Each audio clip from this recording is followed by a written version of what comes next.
খালিদ ও দীর্ঘকায় বালকটি একে অপরকে তীব্র দৃষ্টিতে পর্যবেক্ষণ করতে থাকে।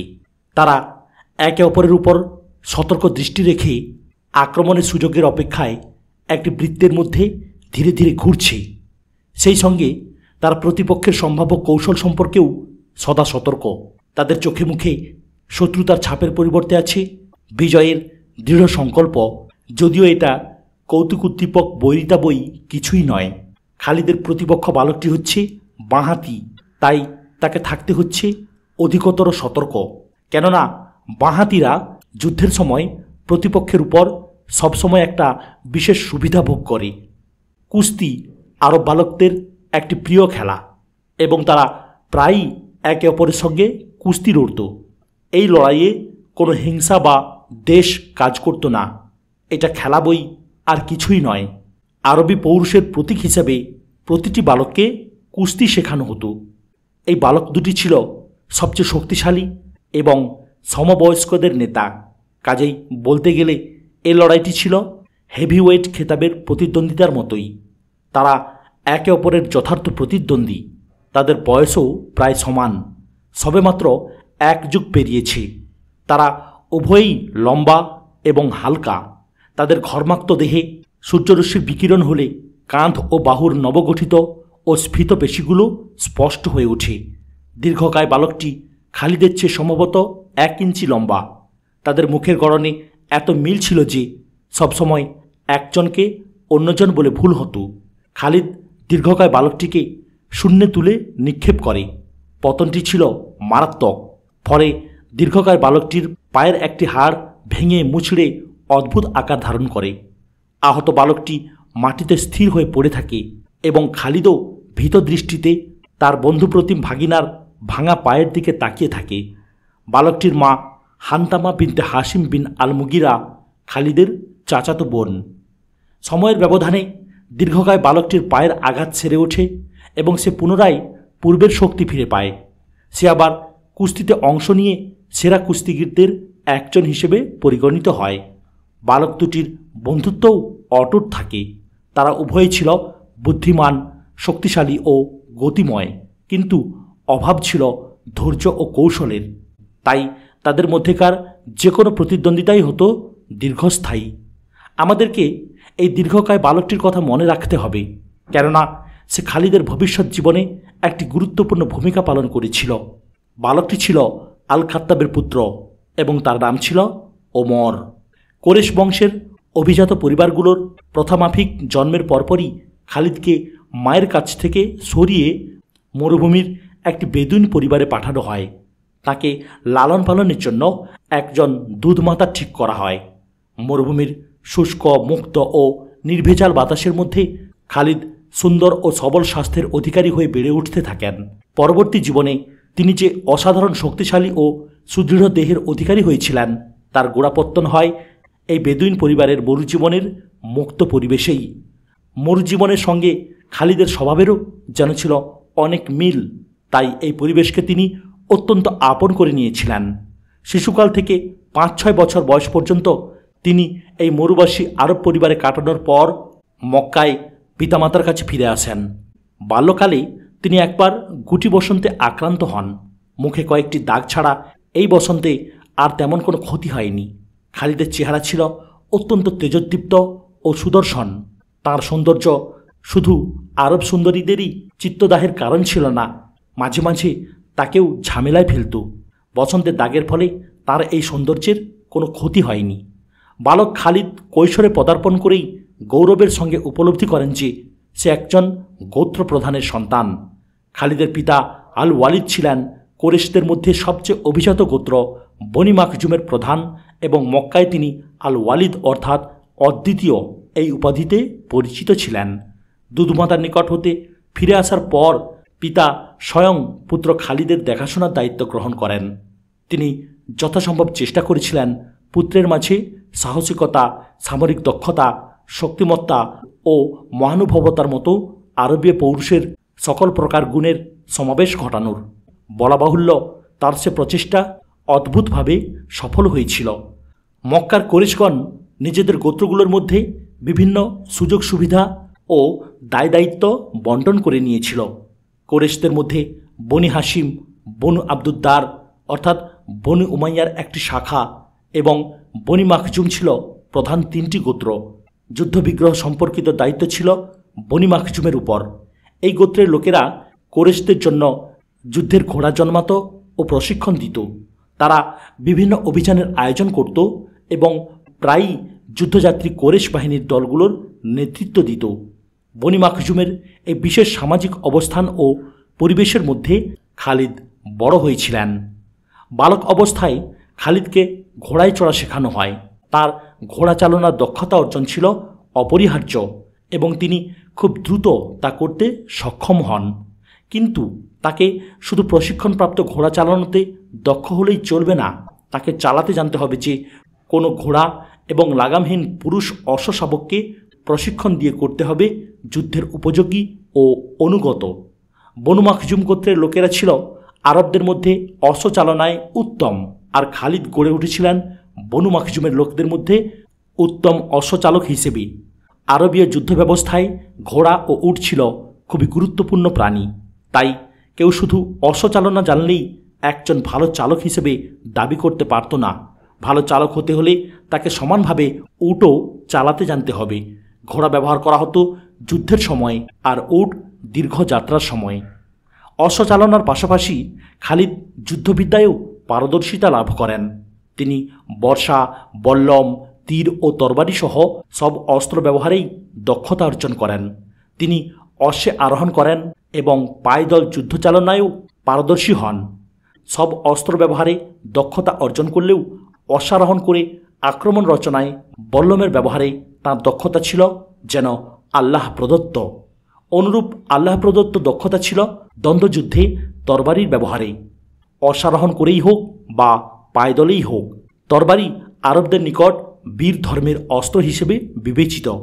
তরবারি যুদ্ধে অস্তিত্ব রক্ষার ব্যাপারটি নির্ভর করে শক্তি ও দক্ষতার উপর।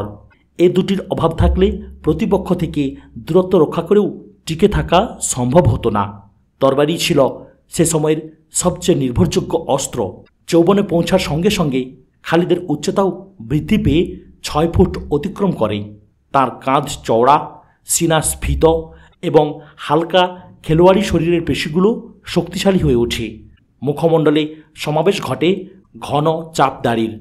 সুদর্শন চেহারা, তীক্ষ্ণ ব্যক্তিত্ব, অশ্বচালনায় পারদর্শিতা ও অস্ত্র ব্যবহারে দক্ষতার কারণে শীঘ্রই তিনি মক্কায় অত্যন্ত জনপ্রিয় ও শ্রদ্ধেয় ব্যক্তিত্বে পরিণত হন। কুস্তিতেও তিনি চূড়ান্ত উৎকর্ষ ও অপরিসীম শক্তির সমন্বয়ে সফলতার শীর্ষে আরোহণ করেন। পরিবারের সদস্য সংখ্যা বৃদ্ধির লক্ষ্যে আরবীয় পিতারা অনেকগুলো বিয়ে করত। আল ওয়ালিদরা ছিল 6 ভাই, আরও বেশি হতে পারে, মাত্র এই 6 জনের তথ্যই পাওয়া গেছে। এবং আমাদের জানা মতে আল ওয়ালিদের 5 পুত্র এবং 2 কন্যা ছিল। পুত্রগণ ছিল খালিদ, ওয়ালিদ পিতার নামেই নাম, হিসাম এবং আব্দ শামস। কন্যারা হলেন ফাখতা ও ফাতিমা। আল ওয়ালিদ ছিলেন একজন বিত্তশালী ব্যক্তি, তাই খালিদকে জীবিকার জন্য কাজ করতে হতো না। ফলে তিনি অশ্বচালনা ও যুদ্ধবিদ্যা চর্চায় মনোনিবেশ করতে পারতেন। সম্পদশালী পরিবারে জন্মগ্রহণ করার ফলে খালিদ মিতব্যয়িতাকে অবজ্ঞা করতেন এবং মুক্ত হস্তে সাহায্য করার মহানুভবতার জন্য তিনি ছিলেন খ্যাত। এসব কারণে এক সময় তাকে দারুণ আর্থিক সংকটে পড়তে হয়েছিল। কোরেশগণ ছিল বিস্ময়করভাবে গণতন্ত্র ভাবাপন্ন। ফলে উপার্জনের জন্যই হোক বা সমাজের একজন স্বতন্ত্র সক্রিয় সদস্য হিসেবেই হোক, প্রত্যেকেই কিছু না কিছু করতে হতো। আল ওয়ালিদ বিত্তশালী ও অনেক লোকের নিয়োগকারী হওয়া সত্ত্বেও নিজে কাজ করতেন। অবসর সময়ে তিনি কামারের কাজ করতেন এবং নিজ গোত্রের লোকদের জন্য পশু জবাই করতেন।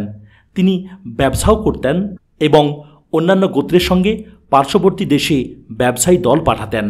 খালিদ রাদিয়াল্লাহু তাআলা আনহু একাধিকবার এই ব্যবসায়ী দলের সঙ্গে সিরিয়া গমন করেন এবং রোমের মনোরম প্রদেশ ভ্রমণ করেন। এখানেই তার সঙ্গে সাক্ষাৎ হয় গাসানের আরব খ্রিস্টান, ট্রেসিফোনের পার্সিক, মিশরের কপ্টস এবং বাইজেন্টাইন সাম্রাজ্যের রোমকদের সঙ্গে। খালিদের অনেক বন্ধুবান্ধব ছিল। তিনি বন্ধু ও ভাইদেরকে নিয়ে ঘোড়া চালাতেন ও শিকারে যেতেন। বাইরের কাজে ব্যস্ত না থাকলে তারা কবিতা আবৃত্তি করতেন, বংশতালিকা নিয়ে ঘাঁটাঘাঁটি করতেন এবং কখনো কখনো পান করতেন। এই বন্ধুদের মধ্যে অনেকেই পরবর্তীকালে খালিদের জীবনে গুরুত্বপূর্ণ ভূমিকা পালন করেছিলেন। এদের মধ্যে ওমর ছাড়া আমর ইবনুল আস এবং আবুল হাকামের কথা বিশেষভাবে উল্লেখযোগ্য। আবুল হাকামের প্রকৃত নাম ছিল আমর বিন হাশিম ইবনুল মুগিরা। পরবর্তীকালে সে আবু জাহেল নামেও পরিচিত ছিল। সে ছিল খালিদের চাচাতো ভাই এবং বয়সে বড়। এই আবুল হাকামেরই পুত্র ইকরামা ছিলেন খালিদের প্রিয় ভাতিজা ও ঘনিষ্ঠ বন্ধু। আল ওয়ালিদ পুত্রদের নিকট শুধু পিতাই ছিলেন না, ছিলেন তাদের বিশ্বস্ত পরামর্শদাতা ও সামরিক প্রশিক্ষকও। খালিদ রাদিয়াল্লাহু তাআলা আনহু পিতার নিকট হতেই যুদ্ধবিদ্যার কলাকৌশল সম্পর্কে প্রথম শিক্ষালাভ করেন। মরুভূমির বুক চিরে কিভাবে দ্রুত অগ্রসর হতে হয় এবং কিভাবে একটি শত্রু স্থাপনার দিকে অগ্রসর হয়ে তা আক্রমণ করতে হয় তাও তিনি শেখেন। শত্রুকে তার অজ্ঞাতে ধরতে পারা, তাকে অপ্রত্যাশিতভাবে আক্রমণ করা এবং বিশৃঙ্খল ও পলায়নপর প্রতিপক্ষকে তাড়া করার সামরিক গুরুত্বও তিনি পিতার নিকট থেকেই শিক্ষালাভ করেন। এই যুদ্ধকৌশল গোত্রবিশেষের হলেও আরবগণ যথার্থই যুদ্ধের ক্ষেত্রে ক্ষিপ্রতা, গতিময়তা, আকস্মিকতার মূল্য উপলব্ধি করত। এই যুদ্ধকৌশল ছিল মূলত আক্রমণাত্মক। বয়স বৃদ্ধির সঙ্গে সঙ্গে যুদ্ধচর্চার প্রতি খালিদের আগ্রহ বৃদ্ধি পেতে থাকে এবং খুব শীঘ্রই তা বাতিকে পরিণত হয়। যুদ্ধ ছাড়া তার আর যেন ভাবনার কিছুই ছিল না। তার আকাঙ্ক্ষা ছিল শুধু জয়ের। তার গতি প্রকৃতি ছিল প্রবল ও আবেগপূর্ণ এবং তার সমগ্র চেতনাই ছিল সামরিক ভাবাপন্ন। তিনি সবসময় বিশাল যুদ্ধ ও মহান বিজয়ের স্বপ্ন দেখতেন এবং নিজেকে এই যুদ্ধের বিজয়ী বীর ও সকলের প্রশংসনীয় ও শ্রদ্ধেয় ব্যক্তি হিসেবে কল্পনা করতেন। যুদ্ধই ছিল তার জীবনের প্রতিজ্ঞা, জয় ছিল জীবনের ব্রত, আকাঙ্ক্ষা ছিল প্রচুর রক্তক্ষরণের। আল ওয়ালিদের পুত্র খালিদ কি তখন জানতেন যে নিয়তি তাকে সেদিকেই নিয়ে যাচ্ছে?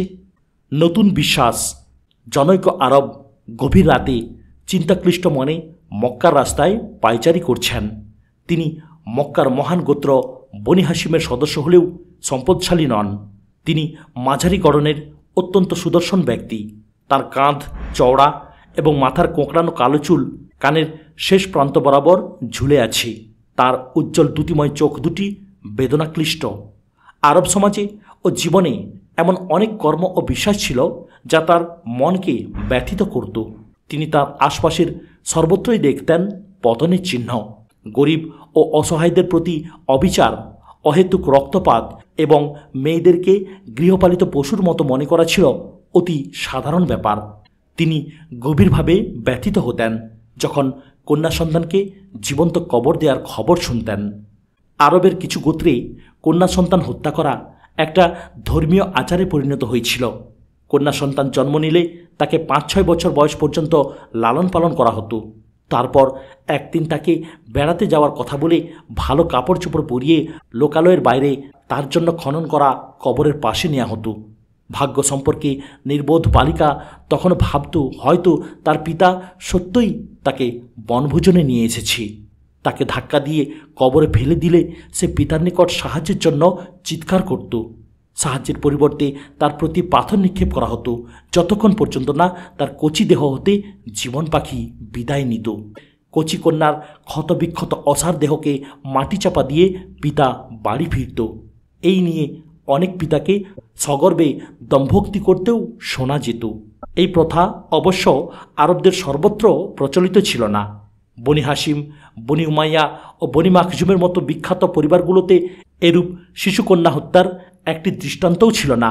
এটা সীমিত ছিল কতিপয় মরুগোত্র ও অন্যান্য সম্প্রদায়ের মধ্যে। তা সত্ত্বেও এসব নিষ্ঠুর বেদনাদায়ক ঘটনা তৎকালীন আরবের বিবেকবান ও সত্যসন্ধানী লোকদের অন্তরকে পীড়া দিত। হযরত ইব্রাহিম আলাইহিস সালাম পবিত্র কাবা তৈরি করেছিলেন আল্লাহর ঘর হিসেবে, কিন্তু পরে তা কাঠ ও পাথরের দেবতার মূর্তি দিয়ে অপবিত্র করা হয়েছিল। আরবদের লোকেরা বিশ্বাস করত যে এই কাঠ পাথরের দেবতারা তাদের ক্ষতি বা উপকার করতে পারে, তাই তারা তাদেরকে সবসময় বিভিন্ন নৈবেদ্য প্রদানের বিনিময়ে তুষ্ট করার চেষ্টা করত। কাবার ভিতরে ও আশেপাশে 360টি মূর্তি ছিল। এদের মধ্যে হুবাল, উজ্জা ও লাত ছিল বিখ্যাত। আরব পূজারীদের গৌরব হুবাল ছিল দেবতাদের মধ্যে সর্ববৃহৎ এবং সবচেয়ে মূল্যবান পাথরের খোদাই করা মূর্তি। মক্কার অধিবাসীগণ যখন হুবালকে সিরিয়া থেকে আনে তখন এর একটি হাত ভাঙা ছিল। পরে তারা সোনা দিয়ে একটি হাত তৈরি করে বাহুর সঙ্গে লাগিয়ে দেয়। আরবরা ছিল ঘোড়া চালনায় অত্যন্ত দক্ষ এবং পটু ব্যক্তি।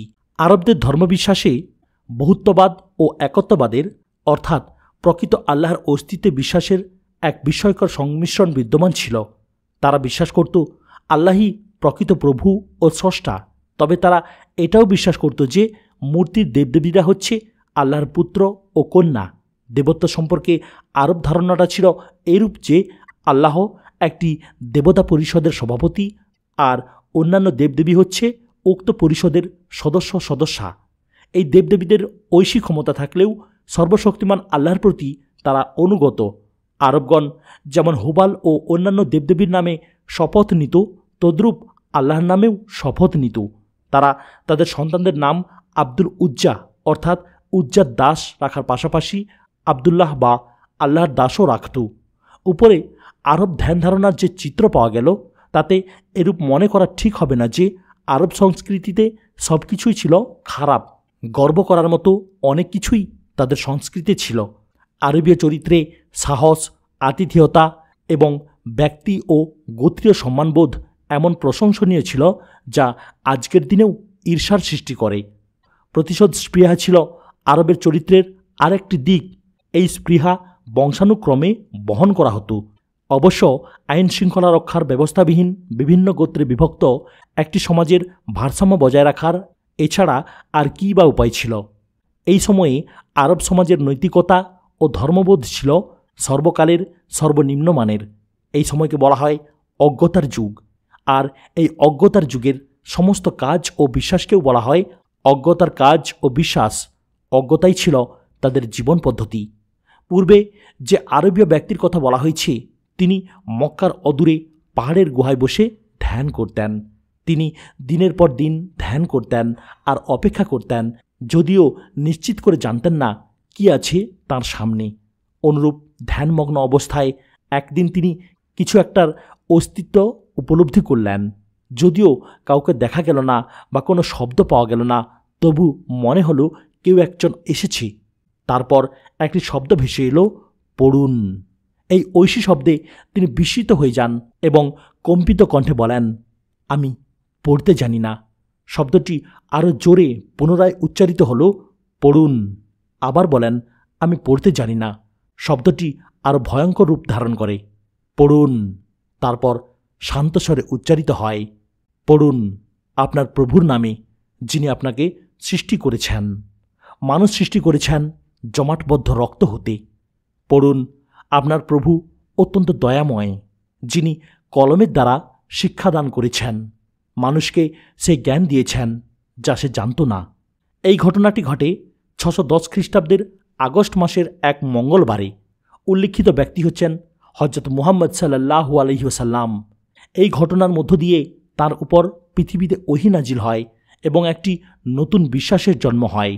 হজরত মুহাম্মদ সাল্লাল্লাহু আলাইহি ওয়াসাল্লামের উপর ওহী নাজিলের প্রাক্কালে খালিদের বয়স ছিল 24 বছর।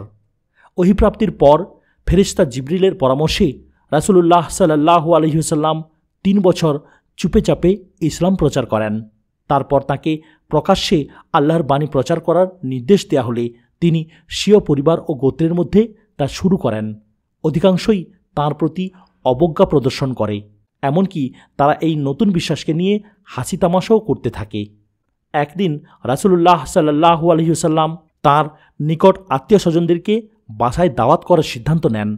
উদ্দেশ্য ছিল খাওয়া দাওয়ার পর যে আন্তরিক পরিবেশ সৃষ্টি হবে তাতে তিনি তার মিশনকে উপস্থাপন করতে পারবেন এবং মেহমানদেরকেও তা শুনতে হবে। নির্দিষ্ট দিনে মেহমানগণ আসেন এবং তৃপ্তি সহকারে আহার করেন। রাসূলুল্লাহ সাল্লাল্লাহু আলাইহি ওয়াসাল্লাম সমবেত সকলকে উদ্দেশ্য করে বলেন, ওহে আব্দুল মুত্তালিবের বংশধরগণ, আল্লাহর শপথ, আমি যে বাণী নিয়ে তোমাদের সামনে উপস্থিত হয়েছি, আমার জানা নেই আরবের কোনো লোক এমন কোনো বাণী এনেছে কিনা যা এর চেয়েও উত্তম। আমার এই বাণী ইহজগৎ ও পরজগতের জন্য উত্তম। আল্লাহ আমাকে নির্দেশ দিয়েছেন তোমাদেরকে তাঁর পথে ডাকতে। তোমাদের মাঝে কি এমন কেউ আছে যে এই কাজে আমাকে সাহায্য করবে, আমার ভাই এবং সহকারী হবে? রাসূলুল্লাহ সাল্লাল্লাহু আলাইহি ওয়াসাল্লামের এই আহ্বানে উপস্থিত সবাই নিশ্চুপ থাকে, একে অপরের দিকে তাকাতে থাকে কেউ তাঁর সমর্থনে দাঁড়ায় কিনা। এমন সময় 12-14 বছরের এক বালক তাঁর শীর্ণ দুপায়ের উপর সোজা হয়ে দাঁড়িয়ে বলে, ওহে আল্লাহর রাসূল, আমি আপনার সহযোগী হব। বালকটির এই কথায় উপস্থিত মেহমানদের মধ্যে হাসির ফোয়ারা বয়ে যায়। সে হাসিতে ছিল ব্যঙ্গ ও বিদ্রূপের তীক্ষ্ণ ঝাঁঝ। তারা ধীরে ধীরে উঠে চলে যায়, কিন্তু বালকটি অবিচল দাঁড়িয়ে থাকে। রাসূলুল্লাহ সাল্লাল্লাহু আলাইহি ওয়াসাল্লাম তাকে গভীর ভালোবাসায় আলিঙ্গন করেন এবং ঘোষণা দেন, এই বালকই আমার ভাই এবং প্রতিনিধি। বালকটি ছিলেন রাসূলুল্লাহ সাল্লাল্লাহু আলাইহি ওয়াসাল্লামের চাচা আবু তালিবের পুত্র আলী রাদিয়াল্লাহু তাআলা আনহু। তিনিই ছিলেন রাসূলুল্লাহ সাল্লাল্লাহু আলাইহি ওয়াসাল্লামের নিকট ইসলাম গ্রহণকারী প্রথম পুরুষ। সত্যবাণী ক্রমান্বয়ে বিস্তার লাভ করতে থাকে। কিছু যুবক, দুর্বল ও অসহায় ব্যক্তি নতুন বিশ্বাসকে গ্রহণ করে। সংখ্যায় কম হলেও তাদের মনোবল ছিল অত্যন্ত উঁচু। রাসূলুল্লাহ সাল্লাল্লাহু আলাইহি সাল্লামের কাজের পরিধিও বিস্তার লাভ করে। কুরাইশদের শত বাধা ও তিরস্কার সত্ত্বেও তিনি লোকদের সত্যের পথে আহ্বান এবং বাতিল পথের পরিণতি সম্পর্কে হুঁশিয়ার করতে থাকেন।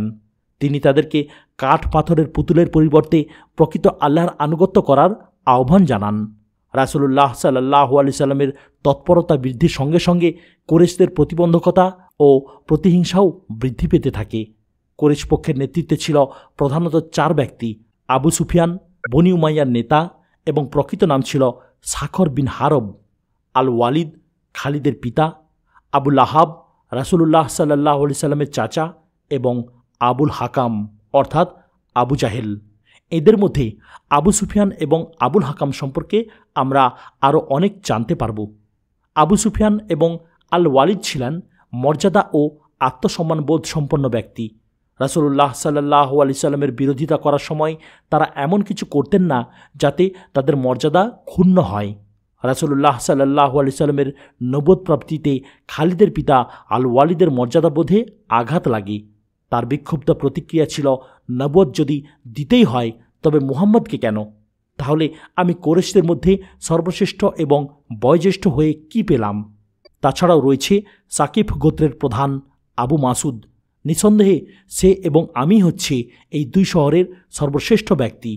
তার ধারণা ছিল পৃথিবীতে সব কিছুই হয় মানুষের জন্ম ও সামাজিক পদমর্যাদা থেকে। সে হযরত মুহাম্মদ সাল্লাল্লাহু আলাইহি সাল্লামের পারিবারিক মর্যাদার কিছুটা অবমূল্যায়ন করেছিল। যদিও রাসূলুল্লাহ সাল্লাল্লাহু আলাইহি সাল্লামের পরিবার ও আল ওয়ালিদ ছিল একই বংশের, যা 6 পুরুষ পূর্বে আলাদা হয়ে গেছে। তদুপরি রাসূলুল্লাহ সাল্লাল্লাহু আলাইহি সাল্লামের পরিবার কোনো বিবেচনাতেই তার পরিবার হতে কম অভিজাত ছিল না। প্রকৃতপক্ষে সমসাময়িককালে রাসূলুল্লাহ সাল্লাল্লাহু আলাইহি সাল্লামের পরিবারই ছিল সবচেয়ে বেশি খ্যাতিমান। রাসূলুল্লাহ সাল্লাল্লাহু আলাইহি সাল্লামের দাদা আব্দুল মুত্তালিব ছিলেন মক্কার কুরাইশগণের প্রধান। ইবনে হিশামের বর্ণনা মতে আল ওয়ালিদের উল্লিখিত উক্তির প্রেক্ষিতেই কুরআনের এই আয়াতটি নাজিল হয় এবং তারা বলে, এই কুরআন কেন নাজিল হলো না বিখ্যাত শহর দুটির প্রতিপত্তিশালী ব্যক্তিদের উপর? শহর দুটি বলতে মক্কা এবং তায়েফকে বোঝানো হয়েছে। মনে করা হয় যে কুরআনের নিম্নের আয়াতগুলিতেও আল ওয়ালিদের কথাই বলা হয়েছে। আল ওয়ালিদ আল ওয়াহিদ অর্থাৎ অসাধারণ নামেও পরিচিত ছিল, যা পূর্বের অধ্যায়ে আলোচনা করা হয়েছে। আয়াতগুলোতে বলা হয়েছে, তাকে আমি দেখব যাকে আমি সৃষ্টি করেছি অসাধারণ করে, এবং তাকে দিয়েছি বিপুল ধনসম্পদ এবং নিত্যসঙ্গী পুত্রগণকে ও স্বচ্ছন্দ জীবনের প্রচুর উপকরণ। এরপরেও সে কামনা করে যে আমি তাকে আরও অধিক দেই। না, তা হবে না। সে তো আমার নির্দেশসমূহের উদ্ধত বিরুদ্ধচারী। আমি অচিরেই তাকে ক্রমবর্ধমান শাস্তি দ্বারা আচ্ছন্ন করব। সে আবার চেয়ে দেখল এবং ভ্রুকুঞ্চিত ও মুখ বিকৃত করল। তারপর সে পিছন ফিরল এবং দম্ভ প্রকাশ করে ঘোষণা করল, এ তো লোক পরম্পরায় প্রাপ্ত জাদু ভিন্ন আর কিছুই নয়। এ তো মানুষের কথা ছাড়া আর কিছুই নয়। আমি তাকে নিক্ষেপ করব আগুনে। 74 নম্বর সূরার 11 থেকে 17 নম্বর আয়াত এবং 21 থেকে 26 নম্বর আয়াত। উল্লিখিত নেতৃবৃন্দের মধ্যে আবুল হাকাম ছিল সবচেয়ে বেশি রক্তপিপাসু ও বিদ্বেষপরায়ণ। ইসলামের প্রতি তার এই চরম বিদ্বেষের জন্য মুসলমানগণ তাকে আবু জাহল অর্থাৎ মূর্খের পিতা উপাধি দান করে এবং পরবর্তীকালে সে এই নামেই পরিচিত। বেটেখাটো ও কর্কশ চেহারার এই লোকটি সম্পর্কে সমসাময়িক কালের একজন লেখকের বর্ণনা এরূপ: সে এমন একটি মানুষ যার চেহারা ও জিভ ছিল লোহার তৈরি। আবু জাহল একটি কথা জীবনে কখনো ভুলতে পারেনি যে ছোটবেলার এক কুস্তি প্রতিযোগিতায় মুহাম্মদ সাল্লাল্লাহু আলাইহি সাল্লাম তাকে এমনভাবে আছাড় দিয়েছিলেন যাতে তার হাঁটুতে যে গভীর ক্ষতের সৃষ্টি হয়েছিল তার দাগ মৃত্যুর পূর্ব পর্যন্ত ছিল। কোরেশ বংশের নেতৃস্থানীয় ব্যক্তিগণ ভয়ভীতি বা লোভ লালসা দিয়ে মুহাম্মদ সাল্লাল্লাহু আলাইহি সাল্লামকে ইসলাম প্রচারে বিরত করতে না পেরে তাঁর চাচা এবং আবু হাসিম গোত্রের সর্বজন শ্রদ্ধেয় আবু তালিবের নিকট বিচার দেওয়ার সিদ্ধান্ত গ্রহণ করল। তারা রাসূলুল্লাহ সাল্লাল্লাহু আলাইহি সাল্লামকে হয়তো হত্যাই করে ফেলত, কিন্তু এই কাজ থেকে বিরত থাকে শুধু বনি হাসিম গোত্রের শক্তি ও প্রতিপত্তির ভয়ে। আরবদের গোত্রপ্রীতি ও পারিবারিক ঐক্যই রাসূলুল্লাহ সাল্লাল্লাহু আলাইহি সাল্লামকে কোরেশদের হাত হতে রক্ষা করেছিল। কোরেশদের প্রতিনিধি দল আবু তালিবের নিকট গিয়ে নালিশ করে, ওহে আবু তালিব, আপনি আমাদের নেতা এবং আমাদের মধ্যে সর্বশ্রেষ্ঠ। আপনি তো দেখছেন আপনার ভাতিজা কিভাবে আমাদের ধর্মের সঙ্গে বিরূপ আচরণ করছে। সে আমাদের ও আমাদের পূর্বপুরুষদের ধর্মকে নিন্দা করে এবং আমাদের খোদাকে তিরস্কার করে। আপনিও তো আমাদের ধর্মেরই একজন। হয় আপনি এর প্রতিকার করুন, নয়তো আমাদেরকে অনুমতি দিন আমাদের ইচ্ছামতো ব্যবস্থা গ্রহণের। আবু তালিব প্রতিনিধি দলের সঙ্গে ভালো আচরণ করেন এবং বিষয়টি দেখবেন বলে আশ্বাস দিয়ে তাদেরকে বিদায় করে দেন। পরে তিনি রাসূলুল্লাহ সাল্লাল্লাহু আলাইহি সাল্লামকে এই ঘটনা অবহিত করা ছাড়া তাকে ইসলাম প্রচার হতে বিরত করার কোনো পদক্ষেপ নেননি। আবু তালিব একজন কবি ছিলেন। তার জীবনে কোনো ঘটনা ঘটলে তার অনুভূতি তিনি কবিতায় প্রকাশ করে রাখতেন। আল ওয়ালিদের বাসায় সার্বক্ষণিক আলোচনার প্রধান বিষয় ছিল রাসূলুল্লাহ সাল্লাল্লাহু আলাইহি সাল্লামের তৎপরতা। সন্ধ্যার পর সে তার পুত্র ও অন্যান্য আত্মীয় নিয়ে বসে রাসূলুল্লাহ সাল্লাল্লাহু আলাইহি সাল্লামের গোটা দিনের তৎপরতা আলোচনার পাশাপাশি ইসলাম প্রতিরোধের জন্য কোরেশদের পদক্ষেপ পর্যালোচনা করত। এই সান্ধ্যকালীন পারিবারিক অধিবেশনেই খালিদ পিতার মুখে আবু তালিবের নিকট প্রেরিত কোরেশদের প্রথম প্রতিনিধি দলের অভিজ্ঞতার বর্ণনা শোনেন। কয়েক সপ্তাহ পরে একই বৈঠকে তিনি জানতে পারেন যে কোরেশদের দ্বিতীয় প্রতিনিধি দলও আবু তালিবের নিকট হতে একই অভিজ্ঞতা নিয়ে ফিরে এসেছে। রাসূলুল্লাহ সাল্লাল্লাহু আলাইহি সাল্লাম তার মিশন অব্যাহত রাখেন। আল ওয়ালিদের পরবর্তী পদক্ষেপটি ছিল অত্যন্ত সাহসী। সে মুহাম্মদ সাল্লাল্লাহু আলাইহি সাল্লামের বিনিময়ে স্বীয় পুত্র উম্মারাকে আবু তালিবের নিকট হস্তান্তর করার সিদ্ধান্ত গ্রহণ করে। উম্মারা ছিল একজন সুদর্শন তরুণ যার মধ্যে অনেক গুণের সমাবেশ ঘটেছিল। কোরেশ প্রতিনিধি দল উম্মারাকে আবু তালিবের নিকট নিয়ে বলল, ওহে আবু তালিব, দেখুন আমরা আল ওয়ালিদের পুত্র উম্মারাকে নিয়ে এসেছি। উম্মারা কোরেশ তরুণদের মধ্যে সর্বোত্তম ও মহৎ প্রাণ। তাকে আপনার পুত্র হিসেবে গ্রহণ করুন। সে আপনাকে পুত্রের মতোই সব ব্যাপারে সহায়তা করবে।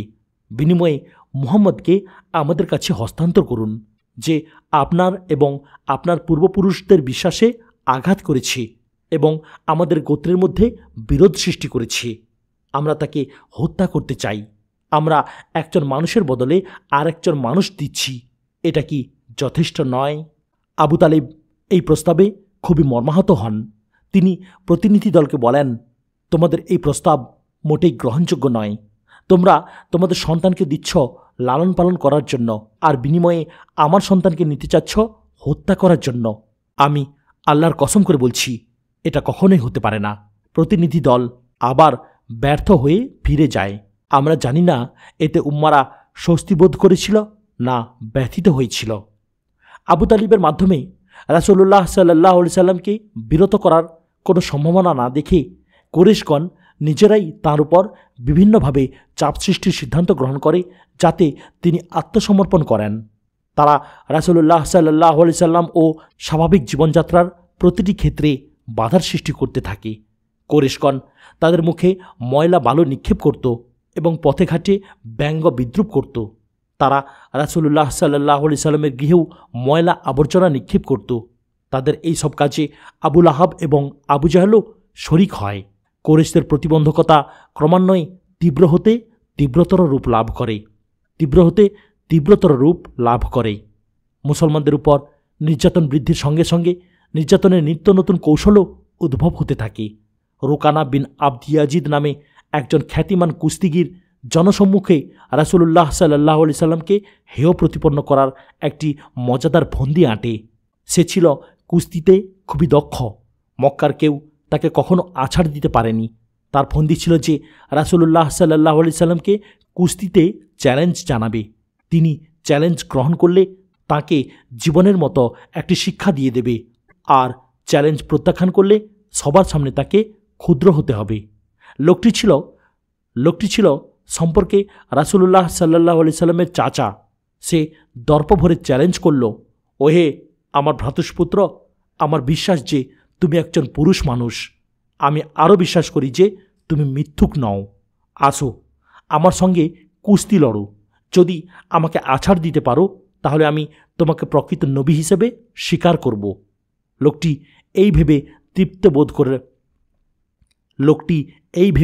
তৃপ্তি বোধ করে যে মুহাম্মদ সাল্লাল্লাহু আলাইহি সাল্লাম হয় কুস্তি লড়তে অস্বীকার করবে, নতুবা লড়ে পরাজিত হবে। উভয় ক্ষেত্রেই তাকে হেয় প্রতিপন্ন হতে হবে। কিন্তু তার ভাবনাই থেকে যায়। রাসূলুল্লাহ সাল্লাল্লাহু আলাইহি সাল্লাম চ্যালেঞ্জ গ্রহণ করেন এবং প্রতিপক্ষকে পরপর 3 বার আছাড় দেন, কিন্তু প্রতারক লোকটি তার ওয়াদা হতে পিছপা হয়। রাসূলুল্লাহ সাল্লাল্লাহু আলাইহি সাল্লাম তুলনামূলকভাবে কম দৈহিক আক্রমণের সম্মুখীন হন, কারণ কোরেশগণ তার গোত্রের শক্তি ও তার নিজের প্রতিরোধ ক্ষমতাকে সবসময় বিবেচনায় রাখত। তাকে আঘাত করলে প্রতিঘাতে বেশি মার খেতে হতো। কিন্তু পারিবারিক ও শারীরিক দিক থেকে দুর্বল মুসলমানগণই ছিল কোরেশদের আক্রমণের মূল লক্ষ্য। কৃতদাস ও কৃতদাসীগণও ছিল এই দলের অন্তর্ভুক্ত। একজন কৃতদাসীর ইসলাম গ্রহণের সংবাদে ওমর এত ক্ষিপ্ত হন যে তাকে ততক্ষণ পর্যন্ত প্রহার করতে থাকেন যতক্ষণ নিজে ক্লান্ত হয়ে প্রহারে অক্ষম হয়ে না পড়েন। এবং ওমর ছিলেন একজন অত্যন্ত শক্তিশালী ব্যক্তি। কোরেশগণ অসংখ্য মুসলিম নরনারীকে নির্যাতন করে। এদের মধ্যে আবিসিনিয়ার কৃতদাস বিলালের উপর তার মনিব উমাইয়া বিন খালফের নির্যাতনের কথা ইতিহাসের পাতায় বিশেষভাবে আসন দখল করে আছে। বিলালকে তার মনিব আরব মরুর খর রৌদ্রতাপে উত্তপ্ত বালুর উপরে চিৎ করে শুইয়ে বুকের উপর বিরাটাকায় একটি পাথর চাপা দিয়ে রাখত। মাঝে মাঝে কাছে গিয়ে সে তার সীমাহীন দুর্দশা, যন্ত্রণাকাতর চেহারা ও পিপাসায় শুকনা জিভ ও ঠোঁট থেকে বলতো, মুহাম্মদকে পরিত্যাগ করো এবং পুনরায় লাত ও উজ্জার পূজা করো। কিন্তু বিলাল রাদিয়াল্লাহু তাআলা আনহু ছিলেন তাঁর বিশ্বাসে অনড়। এই অত্যাচার করার সময় উমাইয়া বিন খালফ কি ঘুণাক্ষরেও জানত যে একদিন বদর প্রান্তরে এই কৃতদাসী হবে তার এবং তার পুত্রের ঘাতক। আবু বকর রাদিয়াল্লাহু তাআলা আনহু ছিলেন রাসূলুল্লাহ সাল্লাল্লাহু আলাইহি সাল্লামের সঙ্গীদের মধ্যে সম্পদশালী। তিনি বিলাল রাদিয়াল্লাহু তাআলা আনহু এবং আরও কিছু নির্যাতিত মুসলিম দাসদাসীকে তাদের প্রভুর নিকট হতে ক্রয় করেন। তিনি যখনই কোনো মুসলিম দাসদাসীকে তাদের প্রভুর দ্বারা নির্যাতিত হওয়ার খবর শুনতেন তাদেরকে ক্রয় করে মুক্ত করে দিতেন। সীমাহীন নির্যাতন সত্ত্বেও রাসূলুল্লাহ সাল্লাল্লাহু আলাইহি সাল্লাম তার শত্রুদের প্রতি ভদ্র ও দয়াপূর্ণ আচরণ করেন। তিনি আল্লাহর দরবারে প্রার্থনা করেন, হে প্রভু, তুমি উমর কিংবা আবুল হাকামকে দিয়ে আমার শক্তি বৃদ্ধি করে দাও।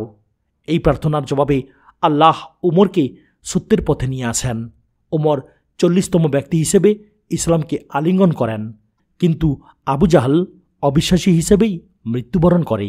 রাসূলুল্লাহ সাল্লাল্লাহু আলাইহি সাল্লামের নবুয়ত প্রাপ্তির 10 বছর পরে 619 খ্রিস্টাব্দে আবু তালিব মৃত্যুবরণ করেন।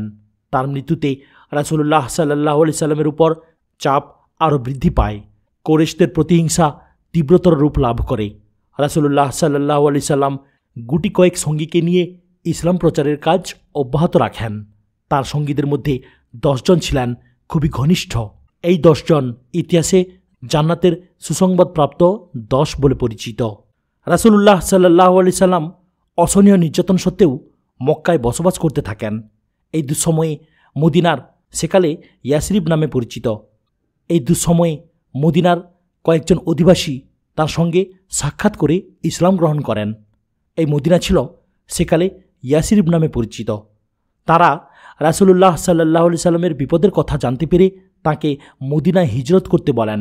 এ ব্যাপারে আল্লাহর অনুমতিও মিলে যায়। রাসূলুল্লাহ সাল্লাল্লাহু আলাইহি সাল্লাম অধিকাংশ মুসলমানকে মদিনায় পাঠিয়ে দেন। 622 খ্রিস্টাব্দের সেপ্টেম্বর মাসে কুরাইশগণ রাসূলুল্লাহ সাল্লাল্লাহু আলাইহি সাল্লামকে হত্যা করার সিদ্ধান্ত গ্রহণ করে। তাদের পরিকল্পিত রাতেই রাসূলুল্লাহ সাল্লাল্লাহু আলাইহি সাল্লাম আবু বকর, একজন কৃতদাস ও পথ প্রদর্শককে সঙ্গে নিয়ে মদিনায় হিজরত করেন। এই ঘটনার ফলে মদিনা ইসলাম প্রচারের কেন্দ্র এবং নতুন ইসলামী রাষ্ট্রের রাজধানীতে পরিণত হয়। নির্যাতনের যুগের এখানেই সমাপ্তি হয়। রাসূলুল্লাহ সাল্লাল্লাহু আলাইহি সাল্লাম মক্কা ত্যাগের 3 বছর পর আল ওয়ালিদ মৃত্যুশয্যায় তার পুত্রগণকে ডেকে বলে, ওহে পুত্রগণ, তোমাদের জন্য 3টি অসমাপ্ত কাজ রেখে গেলাম। তোমরা অবশ্যই এই 3টি কাজ সম্পন্ন করবে। প্রথমত, খোজাদের বিরুদ্ধে অবশ্যই তোমরা রক্তের প্রতিশোধ নিবে। দ্বিতীয়ত, সাকিব গোত্রের নিকট আমার প্রাপ্য অর্থ আদায় করবে। তৃতীয়ত, আবু উজাইয়ার নিকট আমার ক্ষতিপূরণের অর্থ অথবা রক্তপ্রাপ্ত আছে। এই লোকটি আল ওয়ালিদের মেয়েকে বিয়ে করেছিল। সে স্ত্রীকে তার থেকে দূরে রাখত এবং পিতার নিকটও যেতে দিত না। অন্তিম ইচ্ছা প্রকাশের পর আল ওয়ালিদ মৃত্যুবরণ করে। তাকে কুরাইশদের কৃতি সন্তান ও গোত্রপ্রধান হিসেবে যথাযোগ্য মর্যাদায় সমাহিত করা হয়। খোজাগণ রক্তের বিনিময়ে অর্থ প্রদান করলে প্রথম সমস্যাটি চিরতরে মিটে যায়। দ্বিতীয় সমস্যাটি শেষ পর্যন্ত সমাধান করা সম্ভব হয়নি। তৃতীয় সমস্যাটির ব্যাপারে খালিদের ভাই হিশাম সিদ্ধান্ত নেয় উজাইয়ারকে হত্যা করার। সুযোগের অপেক্ষায় 1 বছর থেকে সে তার একজন লোককে হত্যা করতে সক্ষম হয়। ফলে সমস্যাটি আরও জটিল রূপ লাভ করে এবং দুই পরিবারের মধ্যে রক্তপাতের আশঙ্কা দেখা দেয়। আবু সুফিয়ানের হস্তক্ষেপে রক্তপাত ছাড়াই সমস্যাটির নিষ্পত্তি হয়। পিতার মৃত্যুর পরের বছরগুলোতে খালিদ রাদিয়াল্লাহু তাআলা আনহু তার সহায় সম্পদ নিয়ে মক্কায় সুখে জীবনযাপন করতে থাকেন। এই সময়ে তিনি একটি বাণিজ্যিক দলের সঙ্গে সিরিয়ার বিখ্যাত শহর বুসরা সফর করেন। বহু বছর পরে এই বুসরায় তিনি সামরিক অভিযান চালিয়েছিলেন। এই সময়ে তার কতজন স্ত্রী ও ছেলে মেয়ে ছিল তা জানা না গেলেও অন্তত 2 জন ছেলের কথা জানা যায়। বড় ছেলের নাম ছিল সুলাইমান এবং ছোটটির নাম ছিল আব্দুর রহমান। ছোট ছেলের জন্ম হয়েছিল আল ওয়ালিদের মৃত্যুর 6 বছর পূর্বে। আব্দুর রহমান পরবর্তী দশকগুলোতে সিরিয়ায় কমান্ডার হিসেবে খুবই খ্যাতি অর্জন করেন। অবশ্য আরব প্রথা অনুযায়ী সুলাইমানের নামেই খালিদ পরিচিত ছিলেন। তাকে বিভিন্নভাবে সম্বোধন করা হতো, যেমন নিজ নামে খালিদ, পিতার নামে ইবনুল ওয়ালিদ এবং পুত্রের নামে অধিকাংশ লোক তাকে আবু সুলাইমান নামেই ডাকত। প্রিয় ভাইরা, আজ এখানেই সমাপ্ত করলাম।